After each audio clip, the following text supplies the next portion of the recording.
Bonjour à tous et bienvenue dans ce deuxième numéro de la Traversée du Manche, l'émission qui n'avait pas de nom dans son premier numéro. C'est pour ça que c'est déjà le deuxième, déjà une vieille émission avec Salman. Eh ben oui, alias Locomotive. Voilà. Je suis avec Arnaud. Et voilà. Et alias l'Osténios. Bah ouais. Voilà. Et qu'est-ce que tu nous as amené de beau qu'as-tu dans ton panier? Écoute, aujourd'hui, je suis allé faire mes petites courses, effectivement. Ouais. Je suis allé du côté de TC Electronic pour faire mes petites courses. Ouais. Et on a ramené une pédale qui est sortie il y a à peine 2 mois, c'est tout frais. Ouais. Tu vois, c'est comme qu'on va faire son marché. Bien blablaté sur les forums. Ouais, c'est vrai. C'est donc le Wiretap, le Riff Recorder.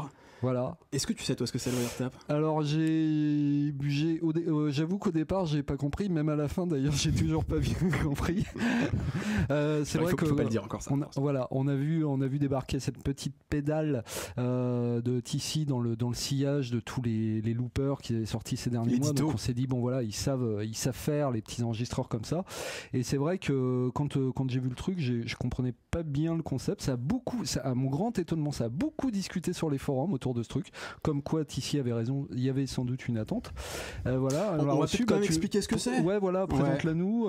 Écoutez même, le Wiretap, c'est en fait une petite pédale. Vous le voyez, son format est tout petit.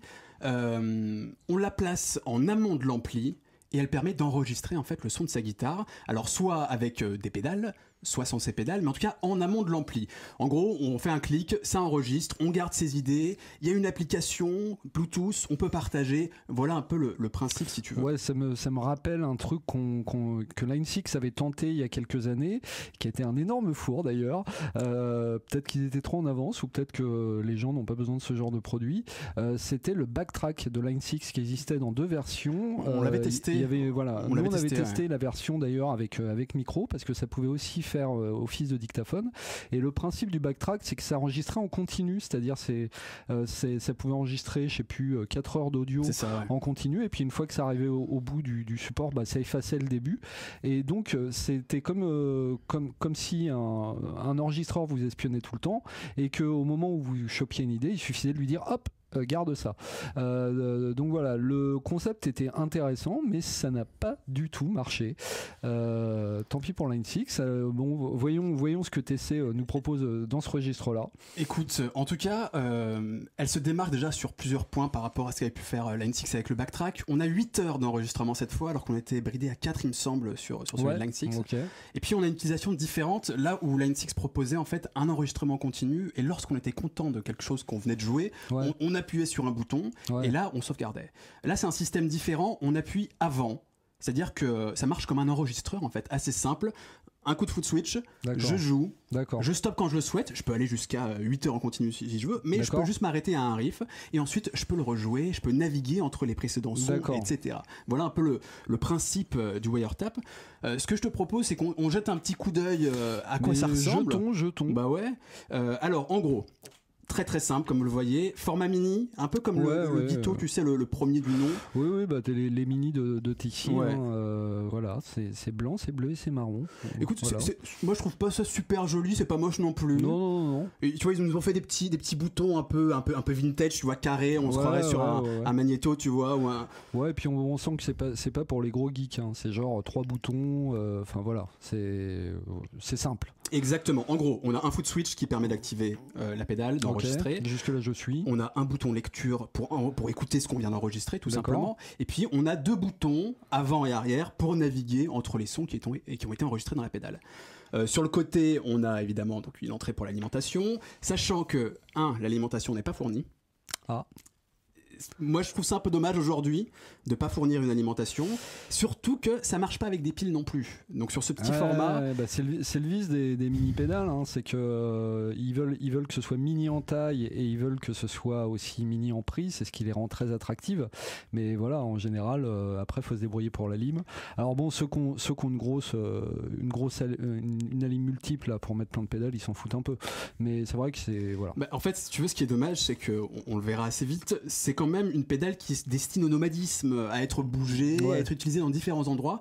Moi, je trouve que des piles, ça aurait été un plus. Bref, on termine rapidement.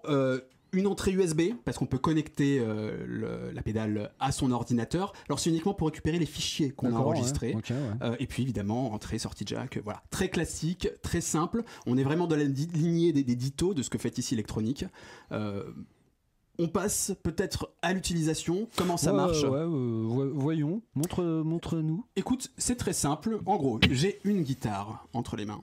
Une Les Paul. Il faut que tu revoies tes classiques, mon cher. C'est pas tout à fait ça.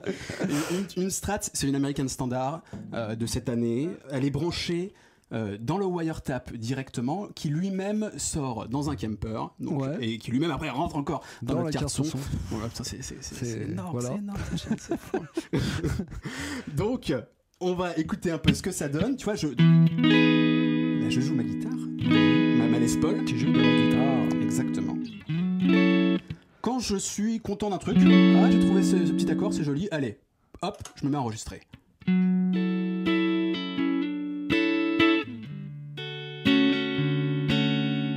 Voilà, j'ai trouvé une petite suite d'accords. Et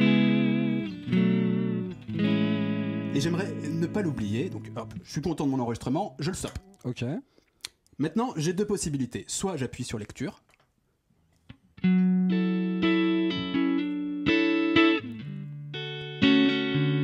Parce qu'on entend bien les petits pains, enfin tu vois les petites approximations. Alors oui, je crois, faut savoir, c'est que ça enregistre le son, vu que la guitare rentre directement dans le wiretap, ça enregistre le son dry de la guitare. Hein. Absolument. Donc, parce que là on s'en rend pas bien compte, c'est du son clair, donc il n'y a pas une énorme différence entre ce qui nous arrive. Mais c'est surtout parce que là, lorsqu'on rebalance dans le camper, exactement, ça repasse dans le camper. Ça repasse dans le camper. Mais j'allais dire même, vous ne vous en rendirez pas compte si vous récupériez les fichiers web. Par contre, sur du saturé, voilà. Ça c'est clair. Après, vous récupérez du clean. En gros, on aurait une perte de signal, ce serait un peu, ça serait pas amplifié tout simplement. Mais c'est très exploitable. En gros, donc là, on peut relancer la lecture à travers ce bouton, comme je vous l'avais montré, mais ils ont prévu aussi une utilisation pour s'affranchir de ses doigts, et en faisant un double clic sur le foot switch, je lance également la lecture. Eh ben, ce que il est ébloui. Oh là là, un lecteur audio. Ce que je te propose, c'est qu'on enregistre un deuxième. Si Edison avait vu ça. Écoute, il y a peut-être le futur Edison qui est ici. Je trouve bien. On enregistre un deuxième son. Tu te rappelles comment ça marche ou pas? C'est un peu compliqué. Eh ben, pour enregistrer. Faut juste cliquer, attention. Voilà, vas-y, à toi.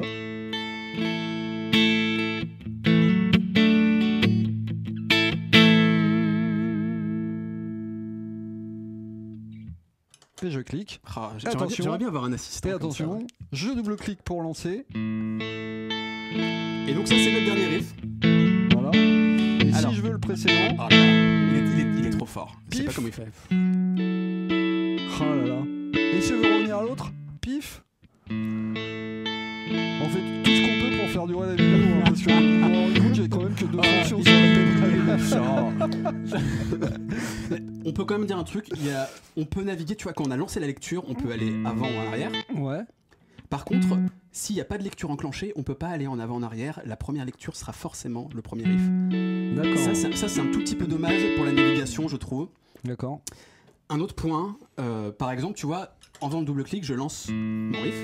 Ouais. Même si je me place sur celui d'avant, tu vois, ça c'est le premier riff, je sais pas si tu te rappelles. Tu vois, j'appuie, hop, je le relance en lecture. Ouais. Ok. Si j'utilise le double foot switch pour lancer la lecture, tu vas voir.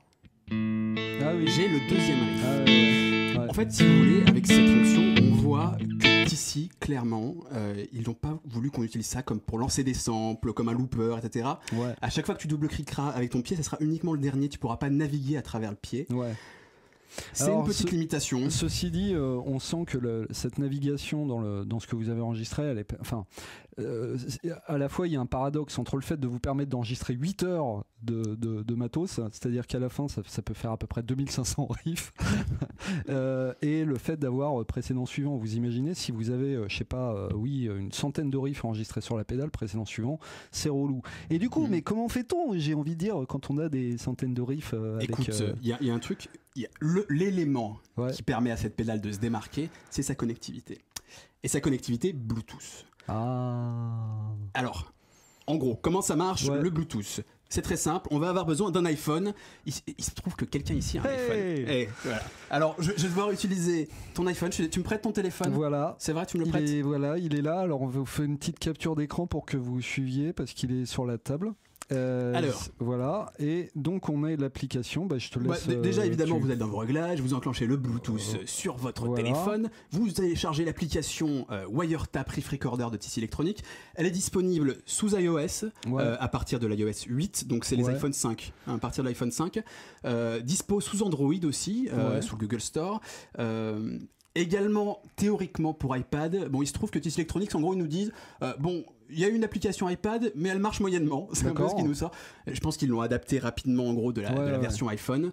Mais ça fonctionne assez bien sous iPhone, donc c'est tout de suite ce qu'on va tester. Je crois surtout c'est qu'ils n'ont pas mis à jour les graphismes pour la résolution de l'iPad. Donc vous savez, enfin ceux qui ont des iPhones ou des iPads connaissent. Sur iPad, on peut utiliser toutes les applications iPhone et c'est juste ça fait x2 en fait sur la visualisation. Donc c'est un peu cracra, mais ça marche. Voilà.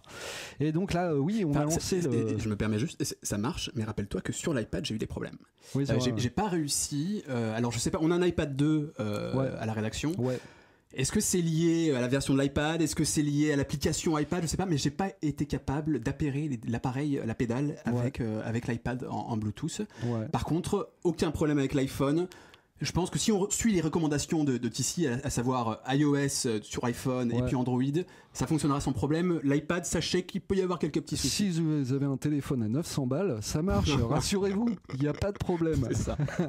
Par contre, avec les Nokia 3310, là, c'est plus tendu, quoi. Il est méchant. Demandez-lui pourquoi il est si méchant dans les commentaires. Mais parce que. Alors, donc on a cette appli. Ouais. Voilà. Alors, une interface, c'est un peu tristoun, mais c'est plutôt esthétique, c'est assez moderne. On peut naviguer, tu vois, entre les sons qui ont déjà été enregistrés. Tout de suite, ce que je te propose, c'est qu'on connecte le téléphone en Bluetooth. Alors, il faut les appairer, c'est ça? Exactement. On va là. Ici, on a les settings. Hop, on va dessus. Et là, on fait scan for pédale. Et là, on prie pour que ça marche. Et alors, en fait, il faut quand même indiquer à la pédale qu'elle va être connectée en Bluetooth. Donc, on appuie sur les boutons avant-arrière. Maintenant, on fait got it. Ah, mais il n'a pas activé. Il n'a pas activé son Bluetooth. Alors, attends, t'as mis le mode avion, c'est pour ça. Ah, mais oui, c'est parce que j'ai mis le mode avion, mais je suis bête. Voilà. C'est un très joli fail, excusez-nous. Donc, normalement, on est connecté. Voilà. Alors, si je fais. Donc. Ouais, normalement, c'est gardé. Avec les deux points, hop, comme ça. Attends, faut que je fasse. Non, regarde, maintenant tu fais got it. Voilà. Et là, normalement, tu vois, il te repère le wiretap, tu cliques dessus, et voilà. Voilà. Bon, désolé pour... Donc, théoriquement, c'est simple. Voilà. À part si on est fâché avec la technologie, comme notre ami. C'est pas vrai, j'ai mis le mode avion pour pas être dérangé pendant le tournage. Alors... Là, tu peux retourner en arrière. Là, je peux retourner en arrière. Attends, tu sais quoi? Pendant qu'on était dans les settings, il y a un truc qui est intéressant. C'est, comme vous l'avez remarqué tout à l'heure, quand on mettait la lecture, elle tournait en boucle. Ouais.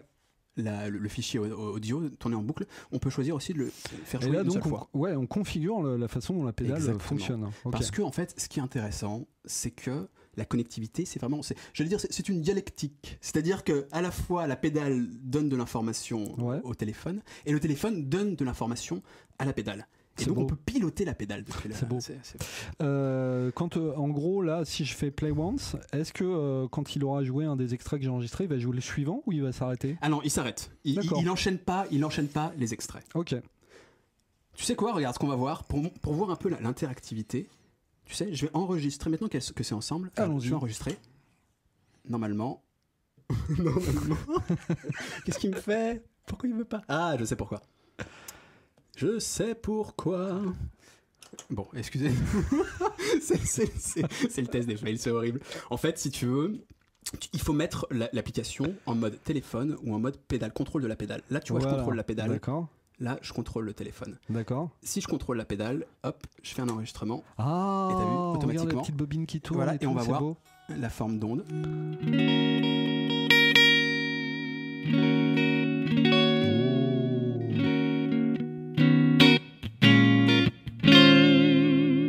Je stoppe et ça arrête. Et je peux tout de suite réécouter depuis le téléphone.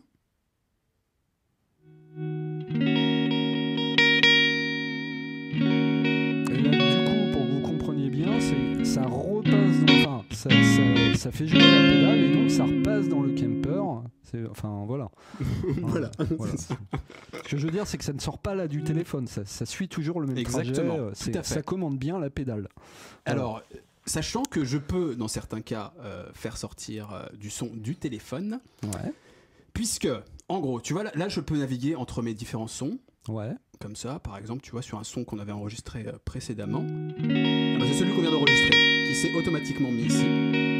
Mais qui c'est qui l'a appelé Punk and Baby? Eh ben, excellente remarque.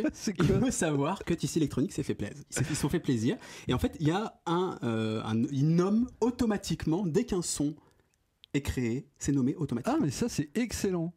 Il a trouvé une chose sympa. Non, je suis super content. Non, mais franchement, c'est une super idée parce que je sais pas vous, mais moi, comme tout bon, je me suis dit, je passe mon temps à faire des bouts. Vous savez, vous installez votre ordinateur, vous faites 2 mesures de ci, 2 mesures de ça, ou c'est pareil quand on fait de la gratte. On a un riff et tout, et puis c'est on va l'appeler d'un nom très poétique, genre riff 261 ou ID25. Je trouve ça génial qu'ils aient pensé à faire un générateur de noms, même si ça colle pas. En tout cas, et puis j'imagine que parfois il y a des accidents heureux et ça colle, quoi. Et écoute, ça peut certainement coller, et dans tous les cas, si ça colle pas, donc là c'est l'interface principale, on a tous les sons qu'on a enregistrés. Ce qu'on peut faire, c'est les éditer. On clique dessus, et là j'ai plusieurs options. Soit je l'édite, je change son nom. Ici tu vois, j'ai juste classique d'un iPhone, et je peux également lui donner un tag. Alors ces tags, donc tu le vois, il y a riff, jazz, chords, etc. Enfin accords, tout un tas de tags. On peut en mettre 2 à chaque fois maximum. Et en fait, ça permet, par exemple, vous voyez, regardez, je vais lui mettre le tag riff. Hop. Et maintenant, si je retourne sur le menu principal, ici j'ai le choix, le tri, exactement des filtres par tag. Et en choisissant le tag, j'ai plus uniquement que mon son à moi. C'est tout de même bien fait. En fait, j'ai envie de dire, c'est un peu cache-misère, dans le sens où je sais pas toi ce que t'en penses, mais c'est un peu foutraque ici, quand t'as beaucoup de sons, tu t'y retrouves assez difficilement.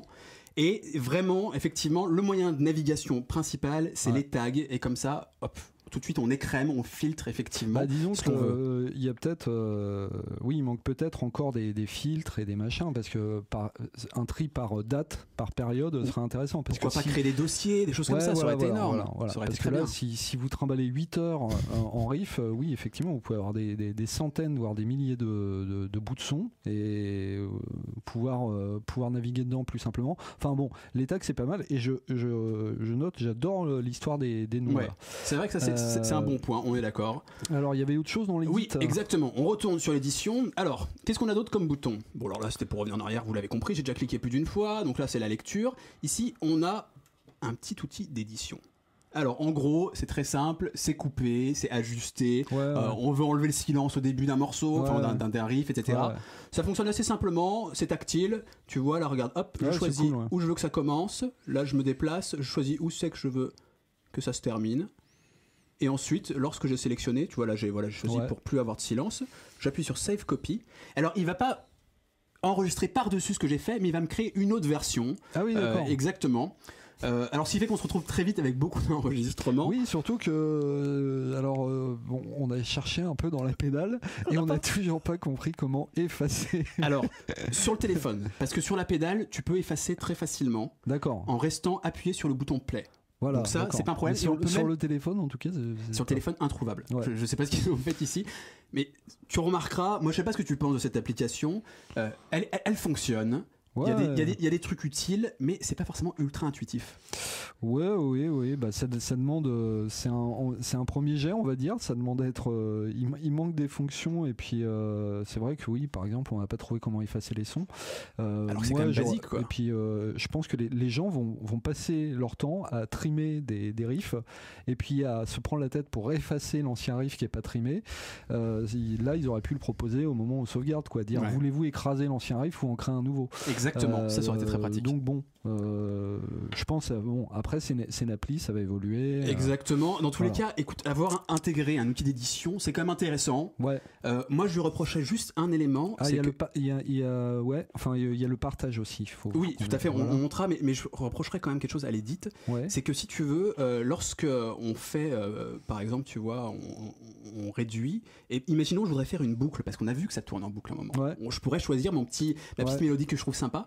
Et en fait, tu es limité au bout d'un moment. Tu peux pas réduire au maximum. Ah oui. Et donc tu peux pas avoir exactement les notes que tu veux. Alors si c'est un peu long, il y aura pas de problème. Tu pourras bien en faire une boucle. Mais dès que c'est très court. Et tu peux pas zoomer, tu peux pas pincher. Essaye, tu vas voir. Tu peux un peu, mais tu peux pas réduire encore plus. Regarde, essaye. Tu vois, tu pourras pas. Ah, c'est naze. Et ça, c'est incompréhensible. Oh, bah t'essayes, qu'est-ce que vous faites je comprends pas. Ah ouais, c'est un peu bête. Bon, c'est pas rédhibitoire, c'est pas grave, mais on sent en fait plus d'une fois avec le wiretap que tu sais, on touche du doigt quelque chose et qu'on nous limite. Ouais, du doigt de pied. Et le. Alors, on peut partager alors. Exactement. Alors, on va annuler notre édition. Ouais. Alors, parce que je sens qu'en fait, c'est un être sociable. Il a besoin de partager. Il a besoin d'être avec les autres. Alors, on va le laisser même appuyer sur ce bouton. Vas-y, appuie sur ce bouton. Clique. Ça marche pas, clique, ça marche, voilà. Et là, on a les options de partage. Exactement. Du SMS. Du SMS, c'est du mail essentiellement. Du mail. Alors après, oui, tu peux aussi, si vous avez un Mac, il y a du AirDrop pour envoyer directement sur l'ordinateur. En gros, si tu partages par SMS tes fichiers sonores, tu as du point AMR. C'est un fichier propriétaire pour les téléphones, pour les sonneries, des choses comme ça. Si tu l'envoies par mail, tu as du MP3. Ouais. Et si tu récupères depuis la pédale, comme je vous le disais, on peut la brancher en USB sur un ordinateur. Si on le récupère, là c'est du Wave. D'accord. Donc on a plusieurs formats. Dans tous les cas, vous aurez le format le plus qualitatif, en l'occurrence le Wave, plus lourd aussi. C'est pour ça c'est pas le choix qu'ils ont fait pour le partage. Ouais. Mais voilà, tout est disponible. Bon, le AMR, en tout cas, je vois pas ce qu'on pourrait en faire. Enfin, c'est vraiment pour faire écoute mon riff, un pote qui est en train de prendre l'ascenseur. J'ai trouvé un truc de la mort qui tue. Hop, je te l'envoie vite par SMS. Tu l'écoutes rapido sur ton téléphone. Voilà. Ouais. Écoute, moi franchement, ça, le partage, c'est un point super intéressant. C'est vraiment, on sent qu'on va. Moi, je trouve personnellement, je suis plutôt. J'aime les pédales qui sont connectées, qui commencent à utiliser des logiciels, des applications, etc. On commence à toucher du doigt des choses intéressantes, avoir une petite communauté. Ce qui serait génial, c'est d'avoir, par exemple, tu sais, un fichier partagé où chacun peut dropper, comme le font certaines stands déjà actuellement. Ouais. Bon, on n'y est pas encore, mais on commence. On n'y est pas encore. Ouais. On commence petit à petit. Oui. Hop, on revient en arrière. Écoute, on a fait un bon petit point sur l'application. Donc là, vous voyez, il y a les tags. Là, il y a aussi une recherche, évidemment, par nom. Ouais. On voit aussi, donc là, il y a un niveau de gain pour l'input. On peut enregistrer aussi directement avec le micro du téléphone. Ouais, donc ça peut faire office un peu de dictaphone. Du coup, exactement. On pourra éditer, on pourra mettre des tags, etc. Mais, encore une autre limitation, les sons que vous enregistrez depuis le téléphone, avec le micro du téléphone, vous ne pouvez pas les balancer dans la pédale. C'est-à-dire que les sons enregistrés via la pédale, on peut contrôler leur lecture depuis le téléphone. Tu vois, on va en lancer un autre qu'on a, par exemple celui-là. Hop. Tu vois, je lance. Hop, j'en lance un autre à la volée, comme ça. Hop. Bon là, il faut qu'il attende parce qu'il y a beaucoup de silence avant. Donc tu vois, ça pourrait être un point super intéressant. On pourrait lancer des samples sur scène. Je serais pas étonné personnellement que ce soit une histoire à cause de ces formats de fichiers Wave MP3. C'est-à-dire que la pédale travaille en Wave et que elle est incapable de lire du MP3, alors que quand vous récupérez les Waves de la pédale, c'est votre téléphone qui fait la conversion MP3. C'est transparent. Et je pense que ça doit être une histoire comme ça qui fait que la pédale peut pas recevoir un fichier MP3 en faire du Wave. Ceci dit, l'appli pourra peut-être le convertir en Wave. Donc a priori c'est gérable. Écoute, mais c'est vrai que c'est bizarre. En me plaçant du côté de l'utilisateur, je me dis qu'il y a un potentiel de fou à ce niveau-là. Ouais. Et que quand même, au final, on se retrouve limité. Tu vois, on le voit à travers l'application. Là, si tu veux, on passe en mode smartphone. Donc on voit uniquement ce que je peux lire à travers le smartphone. Ouais. Et là, je passe en mode pédale et inversement, tu vois, ça illumine uniquement ce que je peux lire depuis la pédale. Donc oui, il y a une connectivité, il y a une interaction, mais ça reste encore segmenté d'une certaine façon. Comme je disais tout à l'heure, on tend on est sur le bon chemin, mais c'est pas encore tout à fait ça. Ce que tu me disais en préparant, c'est que on sent que TC en plus fait de plus en plus de choses pour contrôler le hardware via les téléphones. Absolument. Et que on pense au tone print évidemment. Dans le tone print, vous savez, c'est un dispositif qui vous permet sur les pédales TC d'avoir un preset utilisateur que vous pouvez changer, et on sent que voilà, il progresse là-dedans et qu'il pourrait faire encore mieux, et y compris sur le tone print, parce que le tone print, ce qui est relou, c'est le chargement de presets est quand même un peu casse-bonbon. Et si on avait une belle appli iPhone avec tous les tone print et que plif, on pouvait faire comme ça vite fait changer le preset, ce serait génial. Et donc enfin en tout cas c'est très bien. Et j'ai envie de dire avant la conclusion en fait, c'est un peu troll avant la conclusion. Donc j'ai tout compris, mais ça sert à quoi en fait? À quoi ça sert? Écoute, en fait, on peut citer plein de choses. Il y a plein de fonctions qu'on peut citer, mais on se demande si c'est réellement abouti pour faire ça. Ça peut être utile pour jammer. C'est-à-dire que je peux m'enregistrer à la gratte et balancer, tu vois, des petites parties différentes directement depuis le smartphone et jouer par-dessus. Je peux jouer, tu sais, avec mon volume. J'enregistre un petit accompagnement, tu vois, avec un volume moins fort sur ma guitare. Je mets un peu plus fort. Je me fais plaisir comme ça. C'est pas pour autant un looper. Donc ça fait pas double emploi, mais ça propose une fonction qu'on retrouve chez d'autres pédales en allant moins loin. On peut faire d'autres choses aussi. On peut imaginer enregistrer des sons parce qu'ils nous plaisent, faire du reamping. Le son de dry qu'on enregistre, on peut aussi imaginer utiliser des amplis virtuels, les traiter avec des logiciels, des effets. On peut s'amuser, pourquoi pas composer avec. Si je peux me permettre une petite critique, hein, c'est quand même la première pédale à 100 balles, parce que ça vaut 100 balles hein, quand même le truc, qui demande un téléphone à 800 balles à côté. Donc pour être vraiment intéressant. Donc je trouve ça génial, mais il se trouve que le téléphone à 800 balles, il y a déjà des interfaces pour guitare qui existent, qui coûtent pour certaines moins de 100 balles. Et du coup on se dit mais pourquoi je vais me faire chier avec la pédale? Si tu veux, moi ce que je trouve que le wiretap, il a plein d'aspects intéressants, qui cumulent plein de fonctions qu'on retrouve sur des appareils différents, mais sans jamais aller assez loin. Il ne va jamais assez loin pour réellement se dire ah purée, ça pourrait m'être utile, ça pourrait être un formidable outil de composition, d'enregistrement, il pourrait faire plein de choses à la fois. Et en même temps, on sent qu'il hésite à aller trop loin. Comme tu l'as dit, ça coûte 99 €. C'est pas très cher, mais vu nous ça nous paraît quand même difficile de trouver une réelle utilisation à cette pédale. Donc ça sera entre guillemets non pas du gadget, mais c'est pas un essentiel. 99 € dans une pédale qu'on trouve pas essentielle, qu'on n'utilisera pas forcément tous les jours. Il y a en plus ce truc qui me gêne dans le concept de base de la pédale, c'est de se dire autant dans le backtrack de Line 6 il y avait le côté le micro espion qui vous enregistre quoi que vous fassiez, et puis dès que vous avez tout à coup l'éclair de génie, vous enregistrez. Là il y a un peu quand même le côté attends, oh putain, je vais avoir une super idée, vite faut que j'appuie sur la pédale. Enfin, il y a un côté, ça se fait pas comme ça l'inspiration, c'est pas voilà, il y a pour le petit côté utilitaire que ça a, c'est-à-dire sauver des idées, tout ça, il y a un côté qui ressemble finalement à un bon vieux enregistrement, un bon vieux dictaphone. Alors oui, c'est au format pédale, oui, c'est Bluetooth, machin, tout ça, mais c'est pas très novateur, et voilà, il y a d'autres choses en face. Il y a ceux qui utilisent les zooms, les zooms, alors c'est un peu plus cher, un zoom H1 ou H2, mais je crois même que dans certains zooms on peut rentrer en niveau instrument, donc on peut aussi brancher sa gratte dedans, et puis les micros sont autrement mieux. Enfin voilà, je comprends pourquoi ils l'ont mis à ce prix-là, parce qu'ils pourraient pas le mettre beaucoup moins cher, mais ils pourraient pas le mettre beaucoup plus cher non plus, tellement il y a de la concurrence au-dessus plus lourde.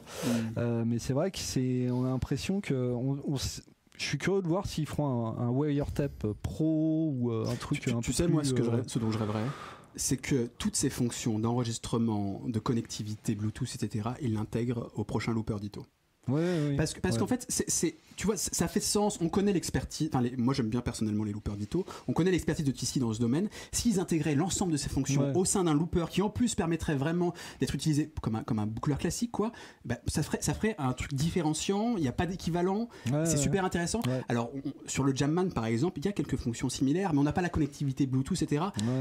Si tu veux, moi je trouve qu'on va dans le bon sens avec ce truc, avec ce truc, je suis horrible, avec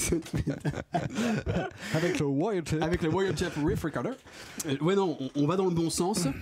J'espère qu'ils vont intégrer dans leur technologie tone print des trucs similaires aussi. Je sais pas pourquoi j'ai envie de dire trucs. Bref, qu'ils intègrent des trucs similaires et enfin, on touchera au futur de la pédale, à ce qui va être possible de faire avec du logiciel. Et en fait, j'ai qu'une hâte, c'est attendre ce que va faire, mais pas le wiretap, après le wiretap ici, pas ce wiretap là malheureusement. Bon bah je pense qu'on va essayer de conclure vite fait parce que c'était déjà en partie une conclusion. Hein. On peut récapituler les plus, les moins, les points positifs. Alors les points positifs, c'est facile d'utilisation. Voilà, ça on peut pas dire. Il y a 3 boutons, exactement. Un switch, voilà. Le son est correct quand même. C'est une reproduction à l'identique. On connaît l'expertise de c'est du 24 bits 44.1. Enfin ici ils font des processeurs numériques, ils faisaient des interfaces audio, ils savent faire ça, et avec ceux qui ont des DITO ou les flashbacks savent que voilà, il n'y a pas aucun problème, c'est clean, c'est transparent, c'est très bien. Autre point intéressant, même si c'est pas le seul objet qui permet de faire ça, enregistrer des idées à la volée, c'est quand même super pratique. Ouais. Parfois on n'a pas son téléphone sur soi, on n'a pas envie de lancer l'appli. T'as vu un clic, Parfois on n'a pas son téléphone sur soi. Mais on a sa pédale. La pédale. Non, alors on la branche parce qu'il y a. Non mais elle reste mettre 2 piles dans la pédale. Elle reste branchée dans ta chaîne, tu sais, à la maison. Ah oui, voilà. Non, je pense honnêtement que ça peut trouver son public à ce niveau-là. Pourquoi ils l'ont fait mini en fait? Je comprends pas. Parce que pour moi mini c'est que ça doit être emballé. Ils auraient surtout dû mettre une pile pour le nomatisme. Moi je reste attaché à cette idée, ça c'est clair. Bon, attends, on était au point positif, il est horrible. Donc oui, donc le son d'enregistrer, c'est franchement, là par contre, tu ne peux vraiment sur le partage. Ça c'est intéressant. Oui, tout à fait. Le partage en un clic, on l'envoie par SMS, on l'a essayé ensemble, ça marche super bien, c'est rapide, il y a rien à dire. Bon point. L'interaction. Non, je suis honnête. Arrête. On est désolé si vous nous regardez. On vous aime, mais c'est pas votre meilleur produit, clairement. Donc le point suivant. L'interaction avec l'application, c'est quand même, comme je le disais, je l'ai maintes fois répété, on va dans le bon chemin. Ouais, c'est très sur le bon chemin, on est sur la bonne voie. Et les moins. Bon. Parce qu'il y en a. Même si on est sur la bonne voie, l'application, moi je la trouve pas parfaite encore au niveau ergonomique. Certes c'est joli, certes il y a plusieurs petites fonctions. En fait c'est surtout cet écran principal que je trouve pas pratique honnêtement. Avec tu vois tous ces sons qui s'enchaînent, tu vois pour naviguer franchement c'est pas pratique. Alors certes il y a les tags. C'est pas les tags pour moi c'est un plus, ça devrait pas être l'objet, enfin le filtre principal. Bah je pense de toute façon là avec la sortie de la pédale, les utilisateurs vont faire des retours auprès de TC, vont dire ce serait génial d'avoir ci, ça, et puis voilà, je pense que ça va évoluer, ça va leur donner peut-être des idées pour le futur du wiretap, une future gamme ou le wiretap 2, et puis je pense que l'appli va assez rapidement évoluer parce qu'il y a des choses très bêtes à implémenter qui n'y sont pas, et il n'y a pas de raison. Surtout qu'on a besoin de cette appli, tu l'as vu, moi je trouve, imagine, tu vois, là t'as 20-30 sons, si tu n'avais pas l'appli, naviguer uniquement avec ces 2 boutons, c'est un moins d'ailleurs, la navigation avec la pédale seule est pas aisée, mais on va quand même relativiser ça puisque clairement TC a conçu pour que les deux fonctionnent en harmonie en fait, les deux ensemble. On n'est pas censé utiliser la pédale seule, ou ça a peu de sens en tout cas. Autre point négatif, l'alimentation qui n'est pas fournie. La question des piles, évidemment, on l'a déjà évoqué pour le nomadisme. Et oui, tu vas peut-être... non. Il avait pas de remarque, pardon. J'anticipe, il a tellement mal à dire sur cette pédale. Dernier point négatif, et on arrêtera là pour cette pauvre pédale, qui est pas si mauvaise en plus en tant que telle. Mais bon, il y a des choses à améliorer. Dernier point, pas de stéréo. C'est dommage parce que, alors certes on peut la mettre tout de suite en sortie de sa guitare, avoir le son de rail, mais on peut imaginer aussi la mettre après une pédale d'effets, des modulations et des effets en stéréo. Et c'est dommage qu'on puisse pas utiliser derrière le son stéréo qu'on aurait obtenu pour une composition, pour utiliser dans une scène, etc. C'est vrai que c'est pas le principe. Hein. L'idée, je pense, ils l'ont pensé pour brancher une guitare. Une guitare c'est mono, voilà, point barre. Ceci dit, d'ailleurs, ça doit. On parle de guitare depuis tout à l'heure, ça marchera bien avec une basse aussi. Bien sûr. Tous les instruments de niveau instruments. Exactement. Écoute, pour conclure la note, on part finalement sur un 3 sur 5. Pourquoi un 3 sur 5 ? C'est pas un mauvais produit, mais un bon produit, c'est pas seulement un produit qui est ergonomique, qui fonctionne bien, etc.